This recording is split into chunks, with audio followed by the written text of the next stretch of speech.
Hey everybody, this is Glenn from Glenn's Gourmet Eats. I'm sorry I haven't been with you for a while. Just a lot of things going on in life, and cooking was kind of put on the background for a little bit, but hopefully I'm back. And in fact, I got a new grill and I want to show it to you. You stay with me this Sunday. I'm going to have a bunch of guys up and we're going to be testing all my grills out and seeing which one produces the best rib. So I have my Masterbuilt smoker, gravity smoker. I have my Pit Boss uh, pellet smoker. I have my new smoker, which is a Char-Grill, and I'm going to show you in a second.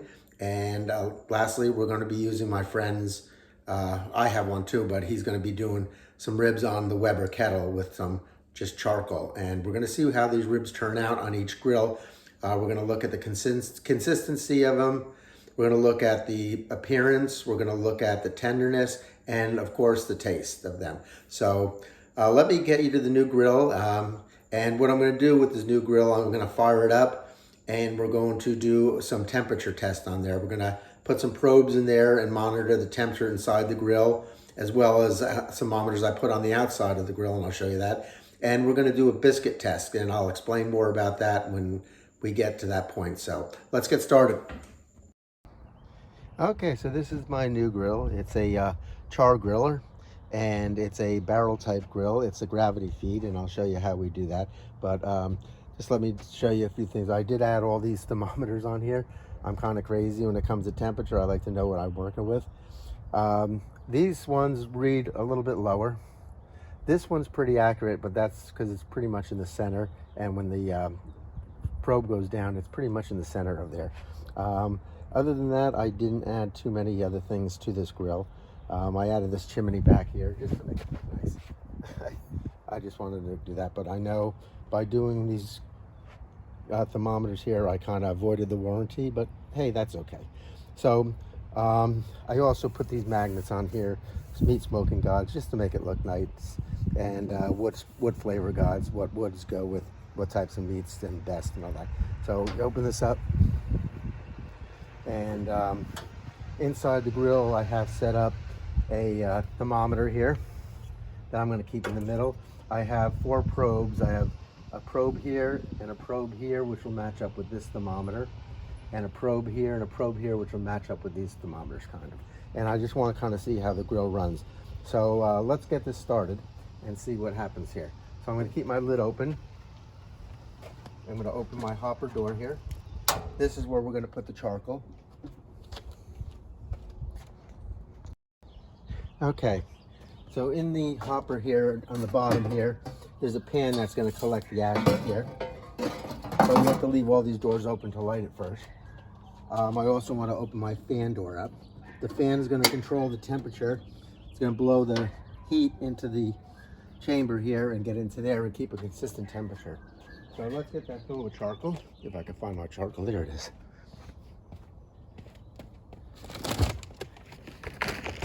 And I'm not going to fill this all the way because we're not doing a full cook. I just want to get enough charcoal in there to burn for an hour or so.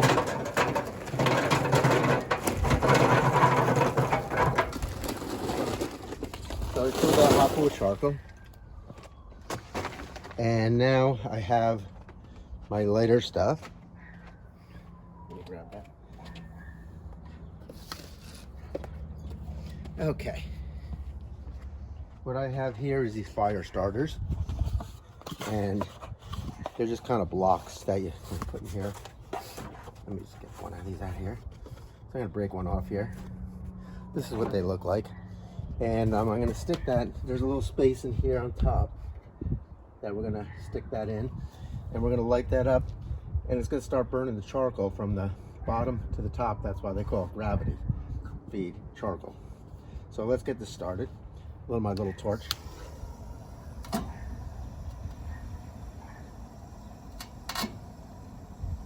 And once that gets a good fire going on that thing, I don't know if you can see that as good, but it's starting to burn. Just a little bit more here.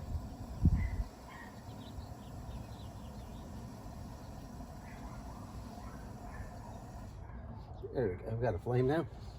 So what we're going to do is let that burn for about 3 to 5 minutes, and then we're going to close everything up, and I'll come back.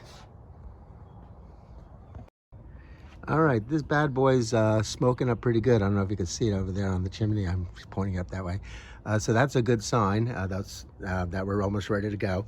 So what I'm going to do is I'm going to close everything up, and first of all, I'm going to over here. I'll show you over here a little bit. I have it plugged in. I'm going to turn it on, and it says open here. So as soon as I close it, we're going to set the temperature on there. So let's get closing these things. As soon as I close these two things, the fan will kick on.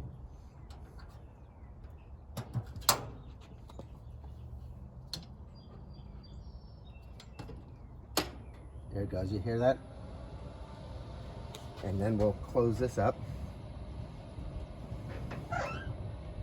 And we'll see if we can get the temperatures rising over here. I'm trying to get you a little closer and see how high the temperature's going up there. You can see it's blinking. It does that. I don't know with the video. I don't know why it does that, but it's not blinking on my end here. But I don't know if you could also see the thermometers over there. Let me know if you see my cat wandering around out here anywhere. What she look like? Black, white stripes, a little bit of brown. Okay, I'll look for her. I know last time he was hanging out on your porch. Okay. Good for you. Thank you. No problem.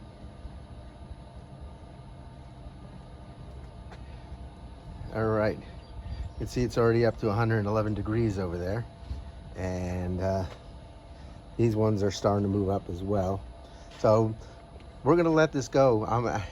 It will get up the temperature real quick on this end here, but in order to stabilize it at the center of the grill, they tell you to give it an hour here. So I'm gonna actually do this for 250 because that's what I'm gonna start my biscuit test with, range of 250. So I'm going to hit 250 and hit set, and we're going to let this go and sit for an hour. Okay, we're back here at the grill. It's been about 45 minutes, and this temperature says like 215. This is about 212. This is 200. This is 200. That makes sense. The heat source is here. It's going to be hotter here and hotter and cooler over there. But this is almost exactly at 250. And that's exactly where the center of the grill is, like I told you before, so that's perfect. So let's get started with the biscuit test. So you want to know what the biscuit test is. I'm sure you're dying to know. Actually, the biscuit test is a temperature test for your grill, and it's going to tell you where your hot spots and where your cold spots are on your grill. What we're going to do is we're going to break out some biscuits here, and I'm going to put them on a pan here. I'm going to use about 15, 5, at 5 and then 5, and I'm gonna cook these at 2 times, and not the same biscuits, but I'm gonna do 2 sets of biscuits. I'm gonna do one at 250 degrees because that's the optimal smoke temperature. When you smoke a barbecue, you go between 225 and 300, and usually it's 225 to 275, but I'm gonna use that 250 range, and we're gonna keep these on for a good hour or so, and we're going to turn them over and see what the bottoms look like and see which ones brown more than others, and that way we'll know their hot spots. Then we're going to do another test, and I'm going to do that at the regular temperature that it says on here, which I believe is 350 degrees. So we're going to bump that grill up to 350, let it get to that temperature, and we're going to do a test on that at that temperature. But I'm doing 2 ways because sometimes I like to cook like a roast, maybe at 325 or 350, and not slow cook it. So I just want to see where these hot spots are. And the reason you're doing it for hot spots is, say you get a baby back rib and a spare rib. The baby back rib is thicker, has much more meat on it than the spare rib. So I wouldn't want to put that spare rib on the low burn where it's not burning very hot, and the spare rib on the hot part, because that's going to get well done before that other one, and it's just going to create a mess. Same thing with a brisket. You have the way the brisket's shaped, it comes thick and then it comes to a point which is thicker, and you want to put the point on the hot spot and the thinner part towards the spots that are not so hot. So that's kind of the reasoning for that. And anytime you get a new smoker or grill, you should really do this test and know, where those spots are. So let's get started. So what I'm going to do is I'm going to open these up. I always hated opening these things. I don't know why. And like I said, I didn't get the Pillsbury, Mr. Doughboy. You just need cheap ones for this. And when you get cheap ones, yeah, they're harder to open like this too. Okay. There you go. Let's see. I really hate doing this. There we go. So like I said, there's 10 in each package. So I'm going to use 15 on for each one. Here, so give that this thing and pop. And I'm going to pull these out. And I'm going to just dump them here.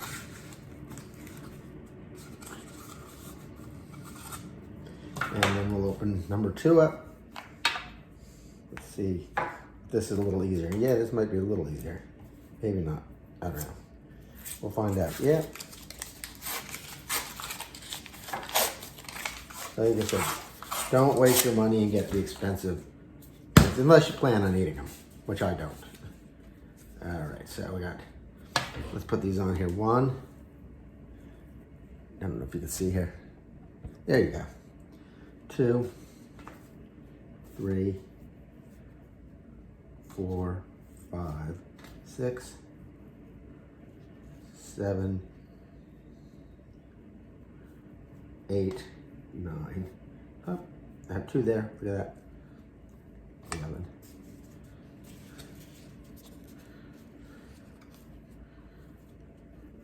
Yeah, the other ones are a little more uniform too, though. That's the good thing about that. So I'm gonna have to try to get these in more of a uniform way here, you know. So I'm just gonna pat these down and kind of form them. The ones that are good. See these ones? They'll puff up in the smoker. Don't worry about that. But I just want to kind of get them consistent in terms of thickness and shape, so that we can make sure we get a true test here. Look at that one. Yeah, this is not going to be a good one right there, but we'll work with it. And this one.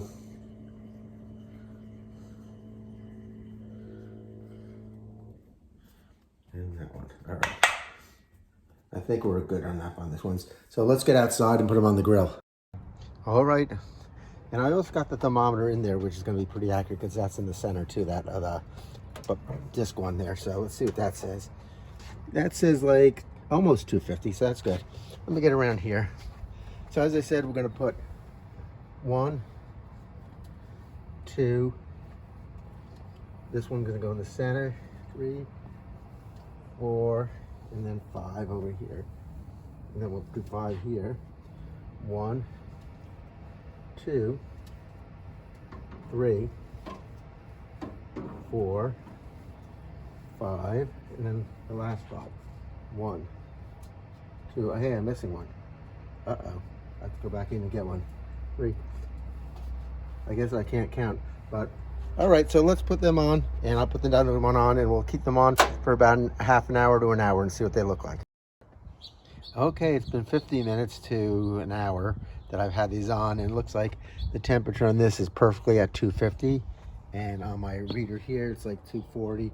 So I'm good to go on this. I'm gonna see what they look like. What I'm gonna do is I have my tray here, and I'm gonna pull these biscuits off in the same order that I have them in the grill. So the back ones will go here in the same order.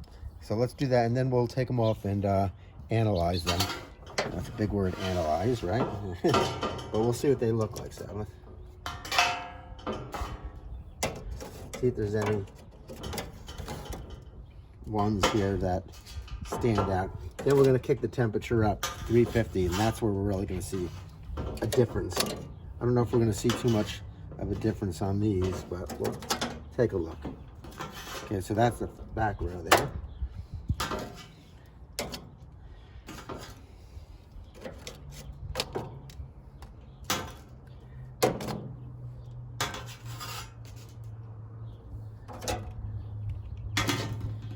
Let's get these set out. All right, and then this row here.